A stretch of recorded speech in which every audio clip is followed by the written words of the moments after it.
Salam sejahtera, terima kasih kerana bersama dengan saya di Nazilin Unity Channel.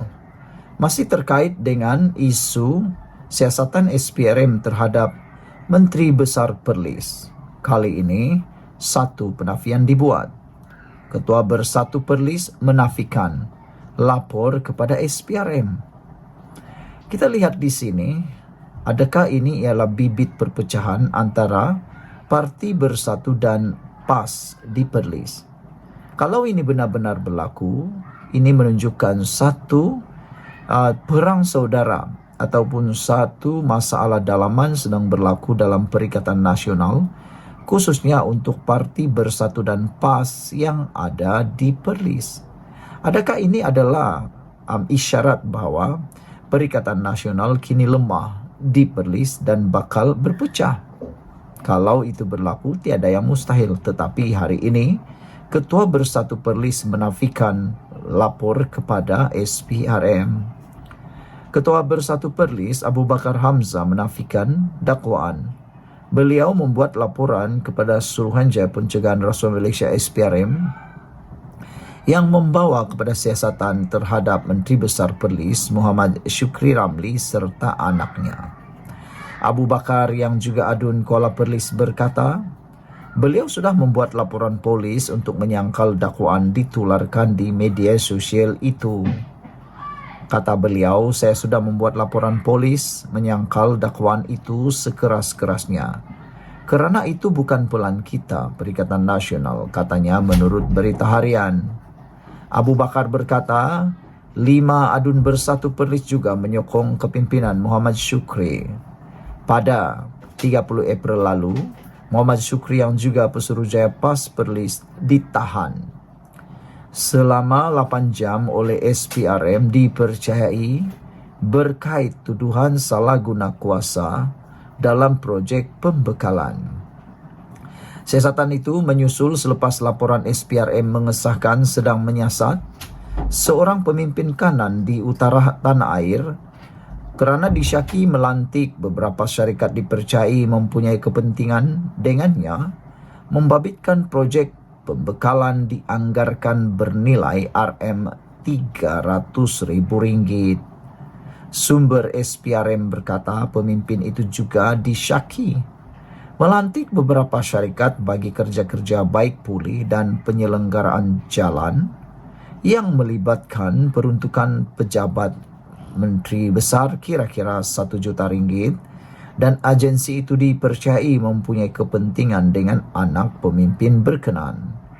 Sebelum itu, anak Shukri antara 5 individu yang telah direman SPRM bagi membantu siasatan pemalsuan dokumen tuntutan berjumlah RM600,000.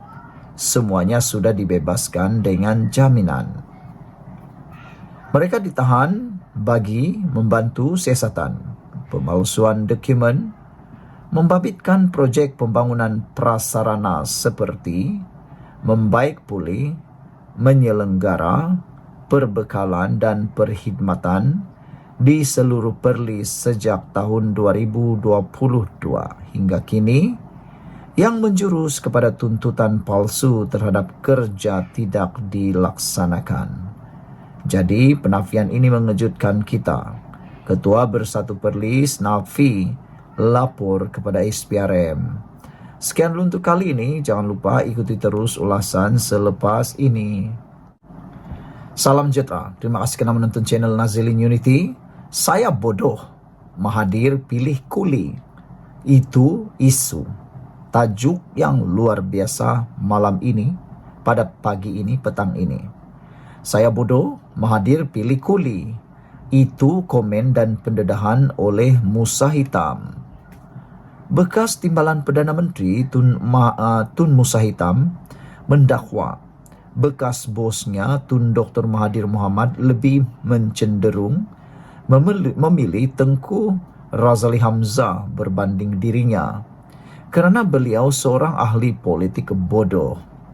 Bercakap semasa menyampaikan ucapan aluan bagi melancarkan buku bertajuk Kuli Memori 205 Musa menggelarkan Dr. Mahathir sebagai seorang ahli politik yang bijak. Waktu Dr. Mahathir dalam mesyuarat Majlis Tertinggi UMNO, ketika itu Dr. Mahathir beritahu kepada seluruh ahli Majlis Kerja Tinggi MKT, dia cakap ada seorang daripada kita yang tak sabar nak ambil alih jawatan sebagai ketua dalam UMNO. Ada satu malam Dr. Mahathir kata ada dengar bahawa orang ini jahat. Saya pun macam bodoh dan ketika itu saya duduk sebelah dengan pemimpin yang sangat penting kerana saya ketika itu adalah timbalan. Saya pusing untuk tanya, siapa individu yang dia cakap? Percaya atau tidak, saya tanya siapa dia, individu yang dituju itu, ada mereka beritahu, "Yulah Musa," katanya. Pada hari seterusnya, saya beritahu untuk lepaskan jawatan semudah seperti itu. Walaupun bos sayangkan saya dan sekarang dia henti sayangkan saya. Kerana saya tak boleh buat kerja, timbalan Perdana Menteri bodoh, dia terperanjat, katanya. Berkongsi cerita mengapa beliau tidak bertanding menentang Dr. Mahathir untuk jawatan Presiden UMNO, Musa mengaku faktor keuangan adalah cabaran dan hal utama. Dengan kekangan itu, Musa mengakui beliau terpaksa bersikap realistik dan tidak boleh berbuat apa-apa, termasuk untuk mencari dana. Realiti yang tidak membenarkan saya untuk menyertainya. Saya bersikap realistik. Saya berdepan apa saja bentuk realiti, iaitu saya tak ada duit langsung. Faham tak bila kita berpecah dalam UMNO? Ada UMNO baru dan UMNO lama. Kuli mengetuai tim B dan lepas itu tim B jadi semangat 46. Saya fikir saya pandai sangat dan Tun Abdullah Badawi dan Sahrir dan ada budak-budak kita bersama. Soal duit macam mana? Saya lihat kepada Sahrir. Seorang pun tak ada duit. Cuba juga untuk mendapatkan sumbangan, tapi tak menjadi dan ia tak semudah itu. Ia adalah realiti. Berbalik kepada wang, saya sedar saya tak ada duit dan isu duit adalah cabaran terbesar dalam politik atau orang politik. Kerajaan dan parti politik kena hadapi, katanya. Dipetik daripada myKMU.net dengan tajuk "Saya Bodoh, Mahathir Pilih Kuli." Ini satu pengakuan yang amat luar biasa yang tak pernah kita tahu.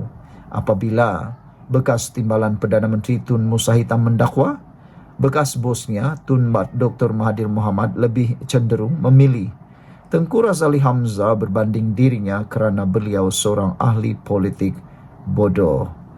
Sekian untuk kali ini. Jangan lupa tinggalkan komen anda. Ikuti terus ulasan selepas ini. Salam sejahtera, terima kasih kerana bersama dengan saya di Nazilin Unity Channel. Isu paling hangat pada petang ini ialah tentang 10 pembongkaran berkaitan dengan kerajaan Madani yang membuat walaun bingung. Ini memang lucu tapi benar.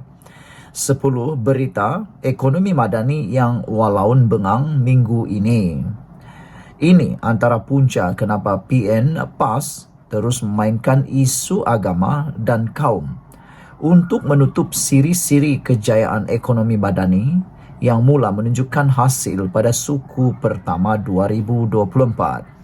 Nombor 1, pelabur asing pembeli bersih di Bursa Malaysia dengan nilai RM 873.9 juta minggu lepas dan menghampiri RM 1 bilion minggu sebelumnya. Yang kedua, Bank Negara Malaysia BNM memaklumkan bahawa ekonomi Malaysia dalam landasan untuk mencapai sasaran pertumbuhan sehingga 5% tahun ini. Nombor 3, lebihan baki akaun semasa Malaysia suku pertama tahun 2024 pada jumlah yang lebih tinggi iaitu RM 16.2 bilion. Keempat, perbandingan pertumbuhan ekonomi suku pertama tahun 2024 Malaysia 4.2% Indonesia, 5.11% Singapura, 2.7% Thailand, 1,5%. Malaysia 4,2%. 5. Malaysia mengatasi Thailand sebagai negara kedua terbesar pasaran automotif. Keenam, pertumbuhan ekonomi Malaysia suku pertama 2024 ialah 4,2%, melebihi jangkaan Jabatan Perangkaan Malaysia DOSM pada 3,9%. Pada suku 4 2023 ialah 2,9% sahaja. Ketujuh, ringgit menunjukkan tren mengukuh tahun ini dan hari ini mencecah. RM 4,68 berbanding US dollar dengan jangkaan penurunan kadar faedah US. Nombor 8, nilai dagangan Malaysia naik 12,1% kepada RM 221.74 bilion dan ekspor meningkat sebanyak 9,1% pada April tahun 2024. Kesembilan, Microsoft umum pelaburan RM 10,5 bilion di Malaysia. Kesepuluh, Indonesia menyalahkan Malaysia dan Singapura punca industri semikonduktornya lemah. Malaysia kini menjadi kuasa besar semikonduktor di Asia Tenggara kerana hubungan baik dengan Timur dan Barat. Saudara-saudara sekalian, 10 perkara ekonomi ini, berita ekonomi ini membuat Walaun bengang minggu ini dan tidak mempunyai modal lagi untuk memainkan isu-isu ekonomi pembangunan berkait dengan kerajaan Madani yang sibuk tentang isu murahan yang tidak lagi dilayan oleh rakyat, kata netizen. Oleh Ahmad Mursi, ini antara punca kenapa PN PAS terus memainkan isu agama dan kaum untuk menutup siri-siri kejayaan ekonomi Madani yang mula menunjukkan hasil pada suku pertama tahun 2024. Sekian untuk kali ini. Ikuti terus ulasan selepas ini. Jangan lupa tinggalkan komen anda, tekan butang subscribe dan kita jumpa lagi. Salam sejahtera. Terima kasih kerana bersama dengan saya di Nazilin Unity Channel. Ini pendedahan terkini berkait dengan perbicaraan Najib Tun Razak dan ini adalah keputusan Anwar Ibrahim. Tiada tekanan untuk henti bicara kes Najib, kata Perdana Menteri ke-10 Anwar Ibrahim.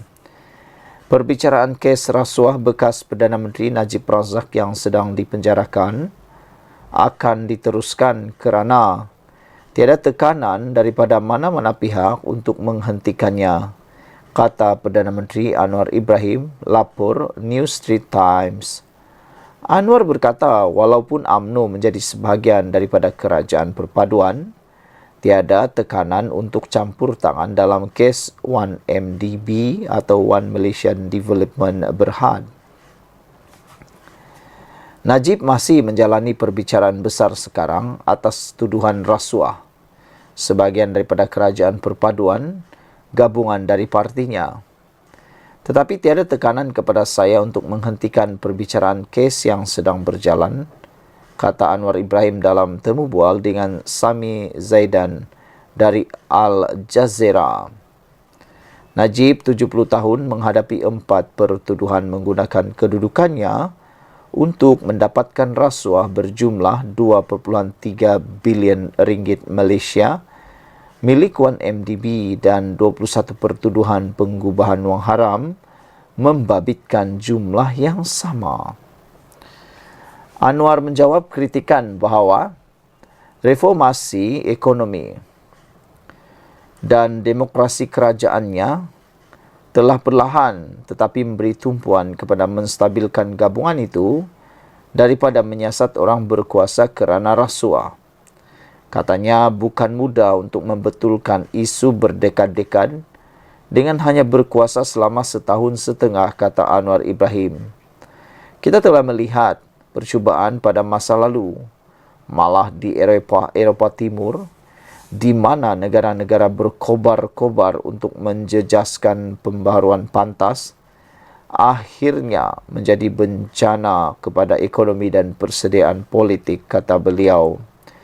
Dalam kes kita, bertentangan dengan hasutan pembangkang ini, apa yang paling penting ialah takbir urus.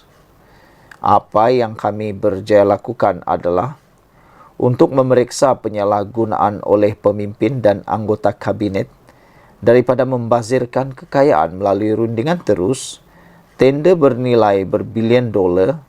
Kami telah menghentikannya, katanya, pada 19 Mei 2024. Sumber daripada The Malaysian Insight dipetik daripada sabudin.com. Saudara-saudara sekalian, ini satu pendedahan dan keputusan Anwar Ibrahim berkait dengan perbicaraan Najib Tun Razak. Adalah elok untuk perbicaraan Najib Tun Razak diteruskan tanpa ada mana-mana campur tangan daripada politik.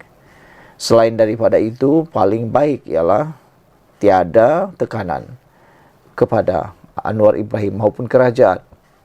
Kerana lebih baik Najib membersihkan nama beliau sendiri berdasarkan perbicaraan yang adil di mahkamah dan bukannya kerana tekanan yang dibuat. Saudara-saudara sekalian, inilah Perdana Menteri yang kita sukai, bertindak bijak dan tidak sembrono. Sila tinggalkan komen anda, tekan butang subscribe dan kita jumpa lagi.